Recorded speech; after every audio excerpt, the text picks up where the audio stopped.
안녕하세요. 국어는 100% 백경원입니다. 오늘 제가 드릴 말씀은 아주 중요한데 생각보다 많은 사람들이 모르고 있는 점을 제가 한번 설명을 드려보려고 해요. 기본적으로 우리가 지금 당도하고 있는 문제, 가장 큰 문제는 당연히 시험인데 수시가 됐든 내신이 됐든 수능이 됐든 모든 시험의 목적은 기본적으로 변별력을 확보하는 거예요. 변별력을 확보한다는 것은 뭐냐면 단순히 모든 아이들이 100점 맞아서도 안 되고 모든 아이들이 빵점 맞아서도 안 되고 1등급부터 9등급까지 고르게 출제자들이 의도한 대로 나와줘야 우리가 그 시험의 변별력이 있다고 부를 수 있게 되는 겁니다. 근데 영어에서는 그럼에도 불구하고 영어에서는 절대평가 점수제도가 시행이 됐어요. 이게 상대평가, 기존의 상대평가랑 어떻게 다른 거냐면 기존의 상대평가는 상위 4%에 들어야 1등급을 받을 수 있어요. 그러니까 내가 100명 중에 4등까지는 해야 1등급을 받을 수 있다는 거죠. 현재 다른 과목도 다 그렇게 하고 있고요. 근데 절대평가 제도는 90점이라는 점수에 콱스라인을 줘서 이것만 넘으면 몇 명이든 상관없이 상위 몇 %든 상관없이 다 1등급을 부여하겠다라는 제도입니다. 실제로 2021년에 영어 1등급 비율이 12.5%였어요. 원래는 100명 중에 4명까지 1등급이 나와야 되는데 12명이 1등급이 나온 겁니다.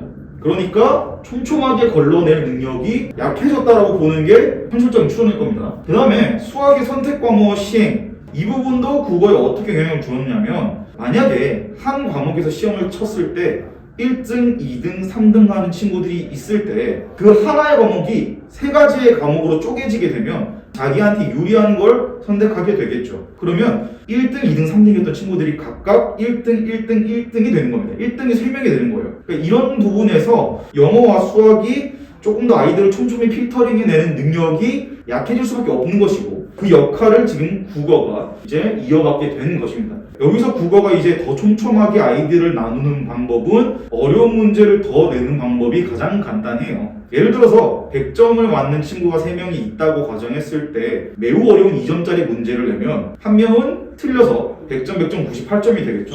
그런데 여기에 또 어려운 3점짜리 문제를 내면 2점짜리 틀렸던 아까 그 친구는 3점짜리 문제도 맞출 확률이 적겠죠. 그럼 결국에 100점, 97점, 95점으로 1, 2, 3등이 나뉘게 된 거예요. 1등 3명에서.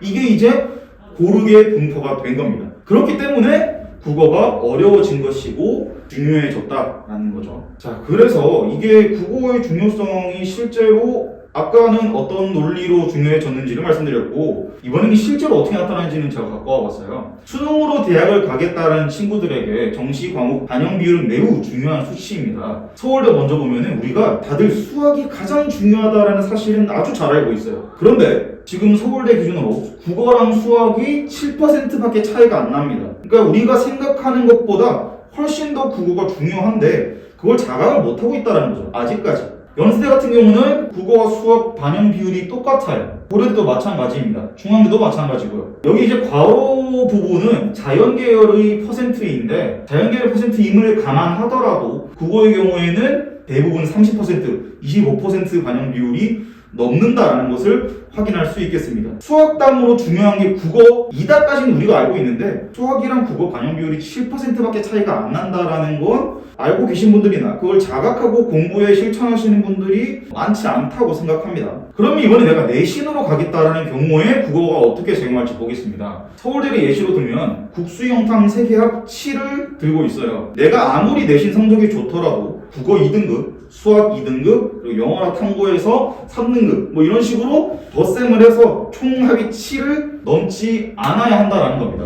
여기서 중요한 포인트들은 탐구 과목들은 대부분 고려대를 제외하고 한 개의 과목만 인정이 돼요. 그럼 결국에 우리가 영어가 거의 빠지거나 혹은 높은 등급을 따내기 어려운 상황에서 탐구 과목은 우리가 2개가 아니라 1개로 적용이 되는데 그럼 이런 상황에서 미리 선행을 통해서 등급을 맞춰 놓을 수 있는 과목이 국어가 가장 유력하다라는 거죠. 최소한 이 영상을 보시고 나서부터는 국어에 대한 관점을 조금 다르게 가지셔야 한다라는 점 말씀드리겠습니다. 그러니까 결국에 종합하면 이제 내신과 수능 한쪽으로 내가 포커싱을 두어서 대학을 가겠다라는 전략은 위험해진 거예요. 훨씬 더 위험해진 겁니다. 그 전에 비해서. 미래를 준비하기 위해 내신은 당연히 기본이고 수능까지 준비된 사람이 있는가, 그리고 그 사람에게 배울 수 있는가, 혹은 내가 그 솔루션을 가지고 있는가 생각을 한번 해보시면 좋을 것 같아요. 그래서 저는 성북동, 대치동, 목동 등에서 강의를 했고 메가스터디에서 모의고사도 집필한 경험이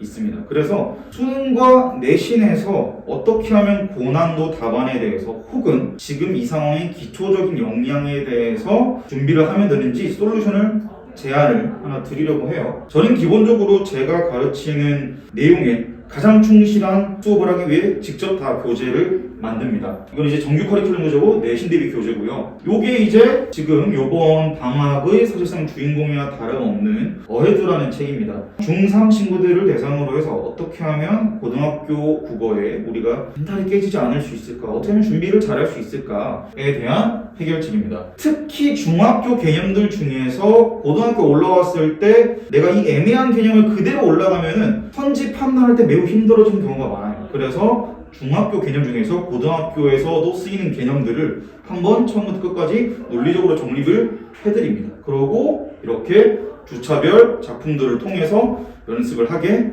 되는 거고 실전 단계까지 마치면 우리가 고등학교 국어를 맞이할 준비가 되었다라고 말씀드릴 수 있겠습니다. 감사합니다.